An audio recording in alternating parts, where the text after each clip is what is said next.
নমস্কার। একটা প্রশ্ন করি, আপনি যদি আজ থেকে সবকিছু ভুলে যান, আপনার ডিগ্রি, আপনার প্রফেশন, আপনার মার্ক, আপনার সার্টিফিকেট, সবকিছু, এমনকি আপনার মুখস্থ করা তথ্য, হাজার হাজার যে তথ্যগুলো আছে, সব সব, তাহলে আপনার আপনার মধ্যে আসলে কি বেঁচে থাকবে? আর একটা প্রশ্ন, দেবী সরস্বতীর হাতে একটা বই থাকতে পারে, কিন্তু তার হাতে বীণা কেন? আমরা সবাই জানি বিদ্যার দেবী সরস্বতী। তার হাতে অস্ত্র নয়, তার হাতে রাজদণ্ড নয়, তার হাতে টাকাও নয়, তার হাতে ক্ষমতার প্রতীকও নয়। আজ থেকে আজ একটা বীণা, কিন্তু কেন? এটা একটা এটা কি শুধু একটা বাদ্যযন্ত্র, নাকি হাজার হাজার বছর ভারতবর্ষের দর্শন আমাদের এমন একটা কথা বলতে চেয়েছিল? জ্ঞান যদি জীবনে সুর না আনে, তাহলে সেই জ্ঞান কিন্তু পুরোপুরি অসম্পূর্ণ। আর এখানেই গল্পটা আরো আশ্চর্য হয়ে যায়, কারণ হাজার হাজার বছর আগে সরস্বতীর বীণা আর আধুনিক যুগের একজন মহাবিজ্ঞানী অ্যালবার্ট আইনস্টাইনের ভায়োলিন, দুটোর মধ্যে কি কোনো অদ্ভুত মিল আছে? আজকের গল্পটা শেষ পর্যন্ত দেখুন। হয়তো সরস্বতীর হাতে থাকা বীণাকে আপনি আজকের পর থেকে আগের চোখে দেখতে পারবেন না। সরস্বতী কি শুধু বিদ্যার দেবী? আমরা ছোটবেলা থেকে শুনে এসেছি সরস্বতী এখন বিদ্যার দেবী। এমনকি পরিষ্কার সরস্বতী পূজার সময় আমরা কি করি? আমরা পরিষ্কার জামা কাপড় পরে পুজো দিতে যাই। এমনকি হলুদ কালারের জামা কাপড় পরেও কিন্তু আমরা পুজো দিতে যাই। আর আরেকটা জিনিস আমরা মিস করছি, যেটা হচ্ছে আমরা সকালবেলা স্নান করার সময় কিন্তু সেই হলুদটা দিয়েই স্নান করি। প্রার্থনা যখন পরীক্ষা দেই, তখন কিন্তু আমরা পরীক্ষার সময় প্রার্থনা করি সরস্বতী ঠাকুরের কাছে। সরস্বতী পূজার সময় আমরা কি করি? আমরা সবার আগে কিন্তু আমাদের সমস্ত বইগুলোকে আমরা সরস্বতী ঠাকুরের কাছে দিয়ে দিই। কিন্তু একটু গভীরভাবে ভাবুন তো, বিদ্যা বলতে আমরা কি আসলে কি বুঝি? শুধু কি পরীক্ষার নম্বর? শুধু কি মনে রাখার জন্য কিছু তথ্য? শুধু কি বড় ড্রিম? আর শুধু কি চাকরি পাওয়ার ক্ষমতা? যদি তাই হয়, তাহলে সরস্বতীর হাতে শুধু বই থাকা তো যথেষ্ট ছিল। তাহলে বীণা কেন? আর হংসই বা কেন? আর পদ্মই বা কেন? কেন তার পুরো প্রতীকী রূপের মধ্যে জ্ঞান, সৌন্দর্য, শিল্প, চিন্তা এবং সৃষ্টিশীলতা একসঙ্গে রাখা হয়েছে? সম্ভবত এখানেই লুকিয়ে আছে আসল শিক্ষা। সরস্বতীর বীণা আসলে কি বলতে পারে? একটা বীণা তৈরি করতে অনেকগুলো তার লাগে, কিন্তু শুধু তার থাকলেই তো গান হয় না। তারকে সঠিকভাবে টানতে হয়, সঠিকভাবে বাজাতে হয়, সঠিক সময়ে সঠিক স্পর্শ দিতে হয়। একটা তার যেমন বেশি টানলে সুর কেটে যেতে পারে, তেমনি যদি কম টানি তাহলে কিন্তু সুর ঠিক মতো বেরোবে না। অর্থাৎ সুরের জন্য যেটা দরকার সেটা হচ্ছে ব্যালেন্স। আর জীবনেও কি তাই নয়? অতিরিক্ত কাজ করলে আমরা ক্লান্ত হয়ে যাই, অতিরিক্ত আরাম করলে আমাদের জীবনের গ্রোথ প্রোগ্রেস সব কিন্তু থেমে যায়। অতিরিক্ত যদি আমাদের উচ্চাকাঙ্ক্ষা থাকে, তাহলে কি আমাদের মধ্যে অ্যাংজাইটি, ডিপ্রেশন এইসব কিন্তু আমাদের দৈনন্দিন সাথী হয়। আবার অ্যাম্বিশন যদি না থাকে, তাহলেও কিন্তু আমরা সঠিকভাবে এগোতে পারি না আমাদের প্রোগ্রেসের দিকে। অতিরিক্ত যুক্তি কখনো কখনো মানুষকে কিন্তু অত্যাধিক যান্ত্রিক করে তোলে। আবার শুধু আবেগ দিয়ে চললে সিদ্ধান্ত অনেক সময় কিন্তু আমাদের ভুলও হতে পারে।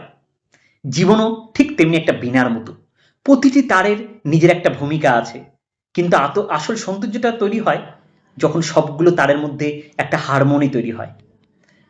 জ্ঞান কি শুধু শুধু কি মাথার মধ্যে থাকে? ধরুন একজন মানুষ পৃথিবীর সব কিছু বই পড়েছে, ঠিক আছে, হাজার হাজার তথ্য তার মুখস্থ, কিন্তু সে যদি জ্ঞান জ্ঞান দিয়ে শুধু সৃষ্টি করতে পারবে, কাউকে সাহায্য করতে পারবে, কোনো সমস্যা সমাধান করতে পারবে, নিজের জীবনের সুন্দর করে গড়তে পারবে, তাহলে সেই জ্ঞানের মূল্য কতটা? অন্যদিকে একটা মানুষ সেরকম বেশি কিছু পড়েনি, কিন্তু সে মানুষের মন বুঝতে পারে, সমস্যা সমাধান করতে পারে, কিন্তু তৈরি করতে, সবকিছু সে তৈরি করতে পারে, নতুন করে তৈরি করতে পারে। একটা সুন্দর গানও সৃষ্টি করতে পারে, একটা অসাধারণ আইডিয়া নিজের মাথার মধ্যে ক্রিয়েট করতে পারে, একটা শিশুকে তার নিজের যে Curiosity. কিউরিসিটি সেটা তৈরি করতে পারে। তাহলে কি বেশি জ্ঞান? এই প্রশ্নের উত্তর তাহলে সরস্বতী বীণার মধ্যে লুকিয়ে আছে। Knowledge is not only about knowing, knowledge is also about creating. তথ্য আর সৃষ্টিশীলতার মধ্যে যদি আমরা পার্থক্য দেখি, আজ আমরা এমন একটা পৃথিবীতে বাস করছি যেখানে ইনফরমেশন পাওয়াটা কিন্তু খুব সহজ। একটি স্মার্টফোন হাতে নিন, আপনি চাইলে পৃথিবীর যে কোনো বিষয় সম্পর্কে কয়েক সেকেন্ডের মধ্যে ইনফরমেশন পেয়ে যাবেন। আজ গুগল আছে, ইউটিউব আছে, অনলাইন কোর্সেস আছে, এআই আছে, ডিজিটাল লাইব্রেরি আছে। কিন্তু একটা সমস্যা তৈরি হয়েছে, ইনফরমেশন বাড়ছে কিন্তু উইজডমটা কি বাড়ছে? আমরা হাজার হাজার ভিডিও দেখি, কিন্তু কতটা আমাদের নিজেদের জীবনে অ্যাপ্লাই করি, কতটা অ্যাকশন আমরা নিই সেইটা নিয়ে? হাজার হাজার কোট পড়ি, কিন্তু কতটা নিজেদের আমাদের যে আচরণ তার মধ্যে সেটা রিফ্লেক্ট করে? আমরা হাজার হাজার তথ্য জানি, কিন্তু সেই ইনফরমেশন দিয়ে নতুন কিছু তৈরি করি আমরা কজন? এই জায়গাতেই কিন্তু বিনাশ শিক্ষাটা খুব গুরুত্বপূর্ণ। জ্ঞান শুধু সংগ্রহ করার বিষয় নয়, বোঝা, অনুভব করা এবং সৃষ্টি করা, এটাই হলো তার আসল সৌন্দর্য। এবার আসি আইনস্টাইনের কাছে। এখন হয়তো আপনার কাছে প্রশ্ন আসছে যে সরস্বতীর বীণার সঙ্গে আবার আইনস্টাইনের ভায়োলিনের সম্পর্কটা কি? এখানেই গল্পটা আরেকটু ইন্টারেস্টিং। অ্যালবার্ট আইনস্টাইন ছিলেন পৃথিবীর অন্যতম শ্রেষ্ঠ বিজ্ঞানী। আপেক্ষিকতার তত্ত্ব দিয়ে তিনি আমাদের মহাবিশ্বকে দেখার পদ্ধতিটাকেই বদলে দিয়েছিলেন। কিন্তু একটা আশ্চর্যের বিষয় কি জানেন? আইনস্টাইন শুধু বিজ্ঞানকে ভালোবাসতেন না, তিনি সঙ্গীতকেও কিন্তু গভীরভাবে ভালোবাসতেন। তিনি ভায়োলিন বাজাতেন। তার কাছে সঙ্গীত ছিল এন্টারটেনমেন্ট নয়, এটা ছিল তার চিন্তার জগতের একটা অংশ। কঠিন সময়ে সঙ্গীত তাকে মানসিক শান্তি দিত। আর এখানেই আমরা একটা অসাধারণ কানেকশন দেখতে পাই। একদিকে সরস্বতীর বীণা, অন্যদিকে আইনস্টাইনের ভায়োলিন। দুটো আলাদা সময়, দুটো আলাদা সংস্কৃতি, দুটো আলাদা মানুষ, কিন্তু দুটোর মধ্যেই যেন একটা কমন মেসেজ। মস্তিষ্কে যেমন জ্ঞানের দরকার হয়, তেমনই মনকে দরকার সুর। একটা গুরুত্বপূর্ণ প্রশ্ন, আমরা আমাদের সন্তানকে কি শেখাই? পরীক্ষায় ভালো নাম্বার পেতে হবে, ভালো কলেজে যাও, ভালো ডিগ্রি নাও, ভালো চাকরি করো, ভালো স্যালারি পাও। মানছি সবকটাই গুরুত্বপূর্ণ, কিন্তু আমরা কি তাদের শেখাই কিভাবে একটা গান শুনে অনুভব করতে হয়, কিভাবে একটা কবিতা বুঝতে হয়, কিভাবে একটা ছবি দেখে প্রশ্ন করতে হয়, কিভাবে একটা নতুন আইডিয়া নিয়ে এক্সপেরিমেন্ট করতে হয়, কিভাবে ব্যর্থতার পরেও আবার সেইখান থেকে বাউন্স ব্যাক করে আবার দাঁড়ানো জীবনে, কিভাবে আবার সেটা চেষ্টা করতে হয়, কিভাবে নিজের ইমাজিনেশন, ক্রিয়েটিভিটি ব্যবহার করতে হয়? আমরা কি তাদের শুধু অ্যান্সার শেখাচ্ছি প্রশ্নের, নাকি তাদেরকে জীবনে কোয়েশ্চেন করতেও শেখাচ্ছি? কারণ ভবিষ্যতের পৃথিবীতে শুধু অ্যান্সার জানা মানুষ নয়, ভালো কোয়েশ্চেন করতে পারা মানুষও খুব গুরুত্বপূর্ণ হবে। এআই এর যুগে সরস্বতী বীণার নতুন অর্থ। আর আজকের সময়ে এই বিষয়টা কিন্তু আরো গুরুত্বপূর্ণ, কারণ এআই এখন অনেক কাজ করতে পারে। হ্যাঁ, এআই লিখতে পারে, আপনি যেরকম ভাবে এআইকে দিয়ে লেখাতে চান সেরকম ভাবে অনেক কিছু এআই লিখতে পারে। এআই হাজার হাজার ছবি তৈরি করতে পারে, এআই হাজার হাজার লাইন কোড নিমিষে লিখতে পারে, এআই তথ্য খুব সুন্দর বিশ্লেষণ করতে পারে, এআই আপনার সব প্রশ্নের উত্তরও দিতে পারে। তাহলে আমাদের মানুষের বিশেষত্বটা কোথায়? মানুষের ইমাজিনেশনে। হ্যাঁ ঠিক, মানুষের ইমাজিনেশন, মানুষের কিউরিসিটিতে, মানুষের ইমোশনে, মানুষের ইম্প্যাথিতে, মানুষের এবিলিটি টু ক্রিয়েট মিনিং এ। একটা এআই হয়তো হাজারটা গান তৈরি করতে পারে, কিন্তু কোন গানটা আপনার জীবনে কোনো একটা পার্টিকুলার সেরকম স্মৃতির সাথে জড়িয়ে আছে, সেই অনুভূতিটা কিন্তু একান্তই আপনার। একটা এআই হয়তো হাজারটা ছবি তৈরি করতে পারে, কিন্তু কোন ছবিটা দেখে আপনার সেই বিশেষ মানুষটির কথা বা বিশেষ কোনো একটা মুহূর্তের কথা মনে পড়বে, সেই অনুভূতিটা কিন্তু একান্তই আপনার। অর্থাৎ টেকনোলজি ইনফরমেশন দিতে পারে, কিন্তু মিনিং তৈরি করা এখনো মানুষের বড় শক্তি। এখানে কিন্তু এআই পারবে না সেই মিনিং তৈরি করতে। আর এখানেই সরস্বতীর বীণা যেন নতুন করে কথা বলে। জ্ঞান আর তার সাথে যদি আমরা সৃজনশীলতা, এই দুটো যদি এক হয়ে যায়, তাহলেই কিন্তু আমাদের জীবনের প্রকৃত শিক্ষা, যেটাকে বলে সত্যিকারের শিক্ষা। ভাবুন, একজন ইঞ্জিনিয়ার শুধু ফর্মুলা জানে, আরেকজন ইঞ্জিনিয়ার সেও ফর্মুলা জানে, কিন্তু ফর্মুলা জানার পাশাপাশি মানুষের প্রবলেম বোঝে, আর তেমনি আরেকটা এক্সাম্পল ধরুন, একটা ডাক্তার, সে শুধু ডিজিজ জানে, আর আরেকজন ডাক্তার, সে শুধু ডিজিজ জানে না, তার সাথে সাথে ভয়, কষ্ট এবং মানুষের অনুভূতিও বোঝে।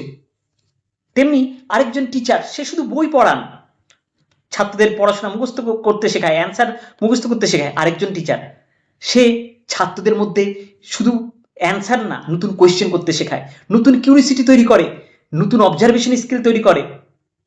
তেমনি ধরুন আরেকজন প্রোগ্রামার, সে শুধু কোড লেখে, আরেকজন প্রোগ্রামার, সে শুধু কোড লেখে না, সে মানুষকে জীবনে সহজ করার সলিউশন তৈরি করে। দুজনেরই নলেজ হয়তো একই, দুজনেরই নলেজ আছে, কিন্তু ফলাফল অবশ্যই এক নয়। কারণ একজন শুধু জানে, আর অন্যজন সে শুধু জানে না, জ্ঞানকে জীবনের সঙ্গে যুক্ত করতে জানে। সরস্বতীর বীণাকে শুধু বাদ্যযন্ত্র হিসেবে যদি আমরা দেখি, তাহলে আমাদের শুধু অর্ধেকভাবেই দেখা হবে এই গল্পটাকে। এটা যেন আমাদের মনে করিয়ে দেয়, জ্ঞানকে সুন্দর করে তুলুন, বুদ্ধিকে সৃষ্টিশীল করুন, তথ্যকে উইজডমে রূপান্তর করুন, শেখাকে জীবনের আনন্দের সঙ্গে যুক্ত করুন। কারণ শুধু মাথা বড় হলেই মানুষ বড় হয় না, মাথার সঙ্গে যদি মন না থাকে, জ্ঞান যদি সৌন্দর্য না বোঝে, বুদ্ধি যদি মানবিকতা না বোঝে, তাহলে সেই জ্ঞান কখনো কখনো মানুষের উপকারের বদলে সেটা কিন্তু ক্ষতিও করতে পারে। হ্যাঁ, ক্ষতিও করতে পারে। এবার একটু নিজের জীবনের দিকে তাকান। হ্যাঁ, নিজের জীবনের দিকে তাকান। আপনার জীবনে অনেকগুলো তার আছে, আপনার একটা কেরিয়ার আছে, সেটাকে আপনি আপনার একটা বিনার একটা তারের সাথে কল্পনা করতে পারেন। তেমনি আপনার পরিবারের একটা আলাদা একটা তারের সাথে কল্পনা করুন। আপনার যে স্বাস্থ্য, হেলথ, আমরা জানি হেলথ ইজ ওয়েলথ, তো সেটাকেও একটা তারের সাথে, মানে বডি, সোল, মাইন্ড, এগুলো এক একটাকে এক একটা তারের সাথে তুলনা করুন। রিলেশনশিপ, সম্পর্ক, সেটাকেও একটা তারের সাথে তুলনা করুন। আপনার মধ্যে জ্ঞান আছে অনেক, সেটাকেও একটা তারের সাথে তুলনা করুন। সৃজনশীলতা, ক্রিয়েটিভিটি, সেটাও একটা তার। আনন্দ, সেটাও অবশ্যই একটা তার। এবার আপনার যে স্বপ্ন, আপনার যে ড্রিম, সেটাও কিন্তু একটা তার। তো এই তার, এই একটা কোনো একটা তারকে যদি আপনি খুব বেশি টানেন, তাহলে কিন্তু অন্যগুলো তারগুলো কিন্তু বিনার দুর্বল হয়ে যায়। তাই জীবনকে শুধু কেরিয়ার দিয়ে মাপবেন না, শুধু টাকা দিয়ে মাপবেন না, শুধু মার্কস দিয়ে মাপবেন না, শুধু পজিশন দিয়ে মাপবেন না। জীবনকে একটা সম্পূর্ণ সুর হিসাবে দেখুন। কারণ সফলতা শুধু কত দূর গেলেন সেটা নয়, কিভাবে গেলেন, কাদের সঙ্গে গেলেন, এবং সেই পথে আপনি কি সৃষ্টি করলেন, সেটাও সফলতার অংশ। এবার একটা সবথেকে কঠিন প্রশ্ন করতে চলেছি আপনাদেরকে। আপনার সন্তান যদি আপনাকে একদিন জিজ্ঞেস করে, বাবা আমি জীবনে কি হব, আপনি কি বলবেন?